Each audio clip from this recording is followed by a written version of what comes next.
Like the Alabama song goes, see that mountain over there? Well, it's not going to be that mountain over there. It's going to be, see that log right there with all those mushrooms on it? We're going to cut that up tonight and see what we have.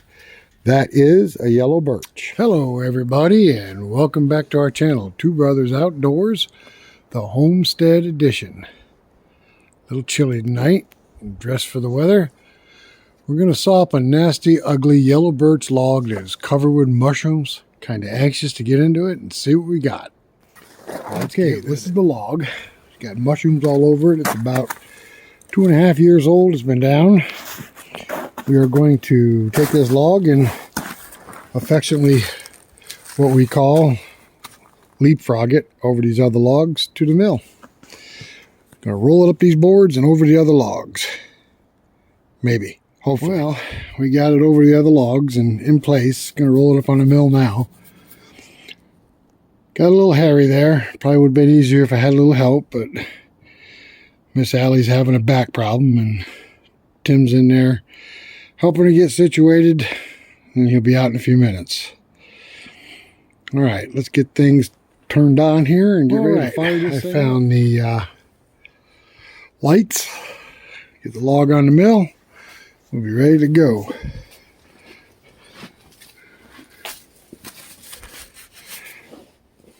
Thought that was bird crap on Tim's vest. Looks like it's pine pitch. What a mess. I think I hear him coming. Good, Mike. There he is. I just got the log in position, that's all. Thought that was bird crap all over your vest. It's pitch. No, it's not even pitch. Caulking? What a slob. No, I told you, it was dripping all from the tree fort when I was doing it. We should have left it at bird crap. Okay, we finally got it on the mill. That log is slicker than snot. That thing wanted to slide everywhere. I think it's probably slimy and then froze. All right, we're going to get her situated around where she lays flat, and Tim's going to get the mill fired up, and we'll get this baby cut. Kind of interesting to see what's inside. All right, guys. We're not real sure if there's anything in this log worth using, but we're going to find out. Never leave anything lay in the woods.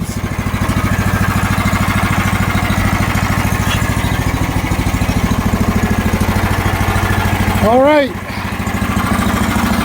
We're going 5 or 4 quarter. You decide. You're the sawyer tonight.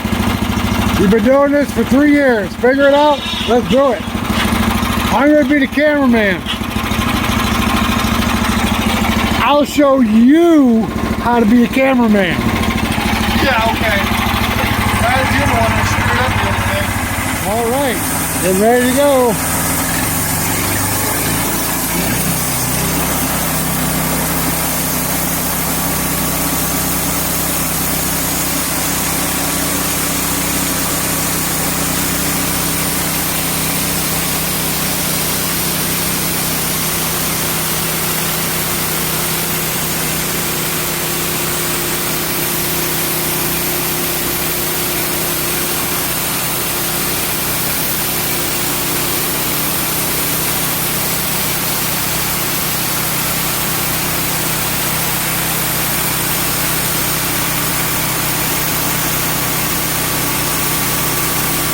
Okey-dokey. Here's the unveiling.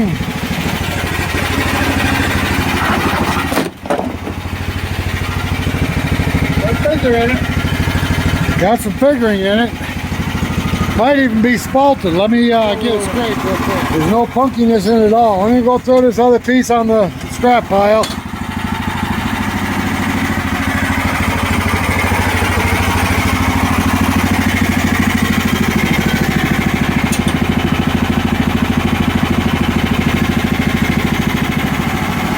We'll call this the mushroom birch.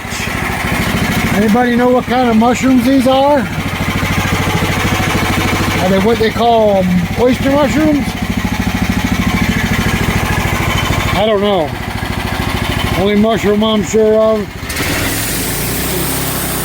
Morels, the chicken of the woods.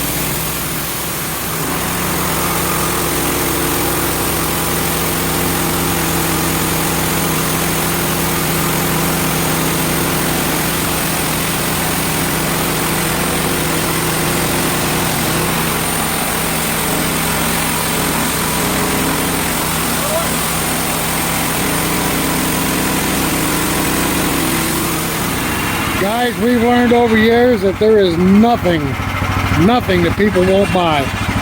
If it's got character, they'll buy it.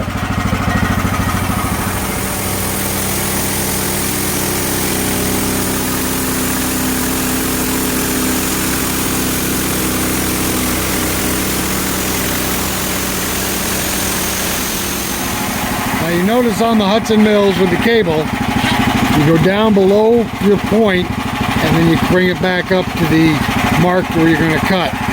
If you don't, it leaves slack in the cable and it'll make the head rise and fall and give you waves in the wood.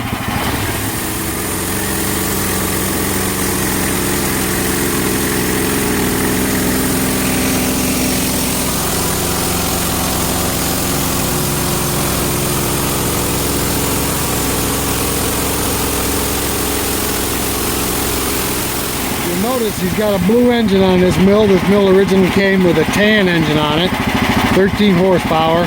This is a Duramax 16 horsepower, and I'm going to tell you what, that engine is a torque monster. I would suggest it to anybody.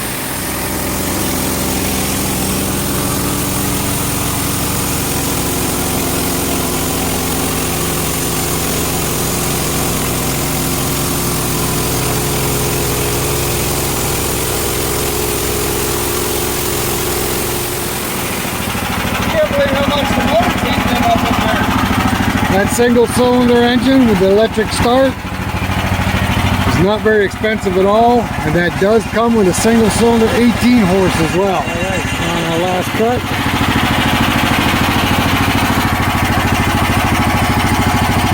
From what I see so far, this looks really good.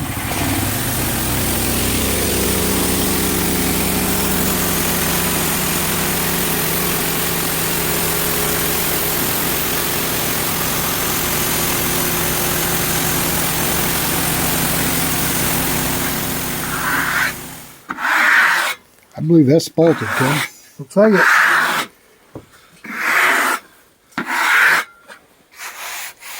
Looks solid too. Yep. I feel no whoopties. Alright, so how thick did you cut it? 5/4. Why 5/4? Because people seem to like to spalt it a little thicker. I don't know for tables or what they do with it, but they like them thicker. Maybe it's for planing it too, to get it down to 1 inch. We had All right. That they wanted 2-inch, but Well, let's get her scraped and let's see what we got. What, for a rotten ass old log that most people would have left in the woods, wouldn't even have took it out for firewood. Look at this. man, is that beautiful.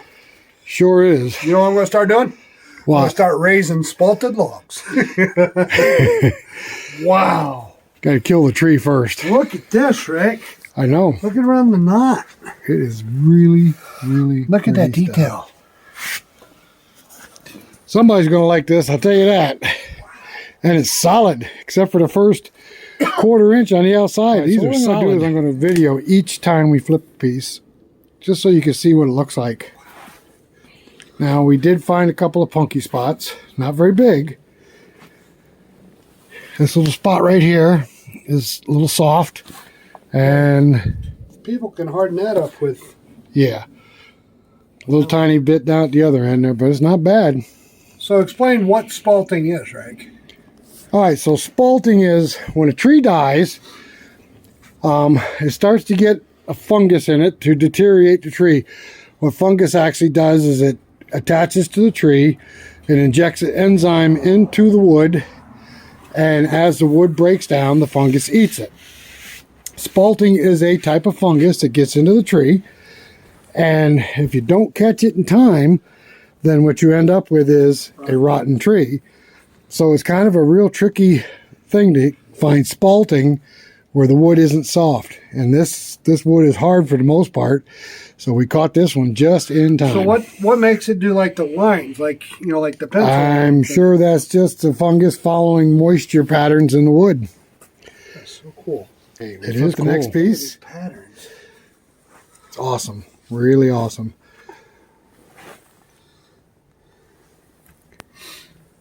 Ask me how much I'm going to charge for these babies. How much you going to charge for these babies? $95,000 each. All you got to do is sell two.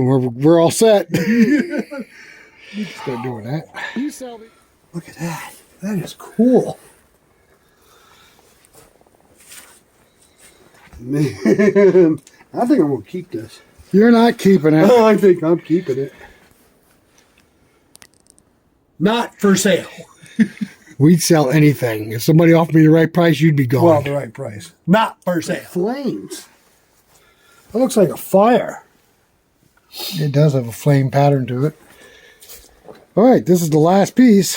Every piece is spalted all the way through and through. That is some good looking wood. Somebody is going to be very happy with that. Okay guys, so all in all, we are very pleased with this log that basically should have stayed in the woods. I don't even think a fire... What type was this? Is this like maple? This is birch, yellow birch. Really? I actually don't think even a firewood person would have picked this up out of the woods with all the mushrooms on it. Look, I just can't get over it. All right guys, so we're very pleased with this log and how it turned out. This is going to be a very profitable evening. Now, I'd just like to put a little thing out there about this sawmill. The Hudson Patriot. We've done a lot of modifications to this mill. Obviously, we've upgraded the engine to an electric start. The engine that came on there, nothing wrong with it. It started, it ran good, it cut very well, but we wanted a little more horsepower, and we wanted to have the electric start. I didn't. Tim did. This is Tim's mill. Real quick, we took the shoe guides off and put these roller guides on there because we had one hell of a time with this mill making wavy cuts.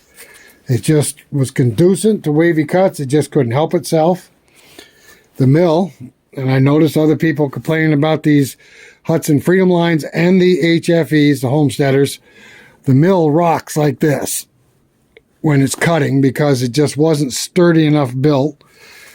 Originally, they had the bar that the head slides up and down on, and the cage, which came around. We added to the cage. We put these on here on both sides, welded it top and bottom, and that seemed to cut way back on the rocking back and forth on this mill. Another thing too is I wish Hudson would kind of listen to some of their customers that buy these mills. You see a lot of things out there. You see them complaining about the dogs and the way the dogs work, and we've rectified that by putting round pipes on the square peg. But when we were at the show in Boonville, their big mill, they had a big mill there, and they had round pipes on the square pegs. So the dogs and the knees move separately. I don't know why they didn't follow through on their smaller mills and do the same thing, because boy, I'll tell you, that makes such a difference. Maybe because it's commercial. Another big mistake that we think Hudson has made, and there's a lot of other mill manufacturers that do the same thing, but they have the belt drive from the engine and it goes under the blade. Instead of having a separate pulley to drive the blade wheels, they use the engine belt as a tire underneath the blade on the drive side. And that causes problems because when you have a drive belt pulling a load, that belt heats up from friction. It can't help it. That's just physics. That's just the way it is. That belt heats up, gets hot, and as that belt gets hot, it gets squishy. And also, as it squishes, it causes the blade to loose up. We have to constantly retighten the blade, and that kind of sucks. If they had the extra pulley on there like they do on the HFEs, the Homesteaders, it would make it a whole lot better. And the Warrior has now got the separate drive pulley. I wish Hudson would do that on all their mills. It would make a big difference and put you way ahead of the competition that uses the same type drive system. And one other thing about these mills that really suck is the tensioning bolt. For the blade, these bolts, we have to change them every couple of months. They strip out very easily. Kind of sucks having such a small bolt in there. The Homesteaders have a lot bigger bolt, and we haven't any problem with it as long as you keep it lubricated. But these bolts, we have to change these out. And we see on the forums, the sawmill forums, especially the Hudson Owners Group, where people are constantly replacing those bolts. But if you want a mill for home, and you don't mind making a few adjustments on it so it'll cut straight, it's not a bad little mill.